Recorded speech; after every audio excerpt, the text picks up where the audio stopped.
Prime Minister Zenawi says riparian countries need to apply a win-win approach to solve problems in utilization of Nile water and to benefit the most from the resource.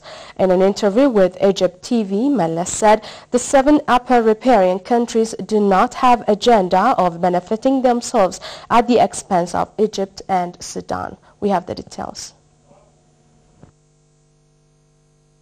Prime Minister Zenawi started his interview with the Egyptian TV by explaining the level and situation of the Ethio-Egyptian relationship.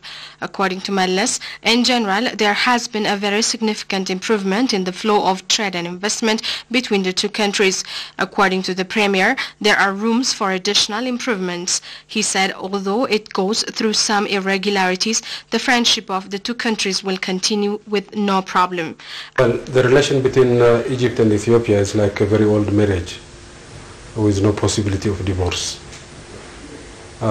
Like all old marriages with no possibility of divorce, it has its ups and downs, but it is very solid and it is of long standing. Asked about his government's position on the Nile issue, Mellis said to solve this problem there is only one alternative, and that is the win-win approach, which he said would ensure the benefit of all countries in the Nile basin. It doesn't mean that if the upper riparian countries benefit, Egypt and Sudan should lose. It doesn't mean that if Egypt and Sudan benefit, the upper riparian countries should lose. There is a win-win alternative.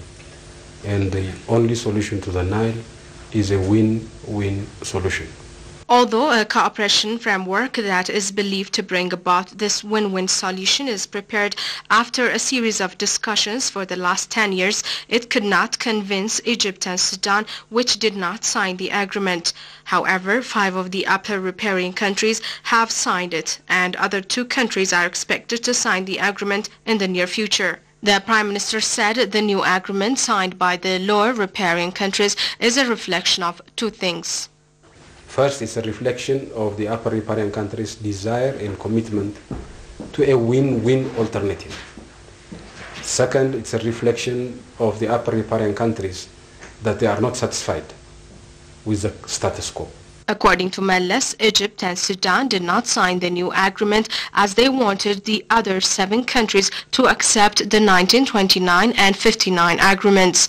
The agreement stated that the Nile water will be shared to Egypt and Sudan, nothing left for the other countries. Mellis says this is not a win-win concept but a nonsense 19th century thinking. Mellis stated that the Nile water can be used for irrigation and electric power generation. Power projects do not in any way consume water and cannot affect the water volume. Hence, no dams built in the upper riparian countries will hurt Egypt or Sudan, rather the rivers.